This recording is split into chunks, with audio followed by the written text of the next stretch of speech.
सामने कविता प्रस्तुत करने जा रही हूँ। मेरी कविता का शीर्षक है शहीदों को नमन। है नमन उनको कि जो देह को अमृता देकर इस जगत की शौर्य की जीवित कहानी हो गए हैं। है नमन उनको जिनके सामने ओना हिमालय जो धरा पर गिर पड़े पर आसमानी हो गए हैं।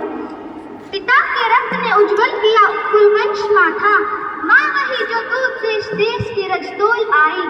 बहन जिसने सावनों में हर लिया पत्थर स्वयं ही, हाथ में उलझे कलाई से जो राखी खोल आई। बेटियां जो लोरियों में प्रभाती सुन रही थी, पिता तुम पर गर्व है जो चुपचाप जाकर बोल आए। है नमन उस दहरी को जहाँ तुम खेले कन्हैया, है नमन उस दहरी को जहाँ तुम खेले कन्हैया। घर तुम्हारे परम तप की राजधानी हो गए हैं, घर तुम्हारे परम तप की राजधानी हो गए हैं।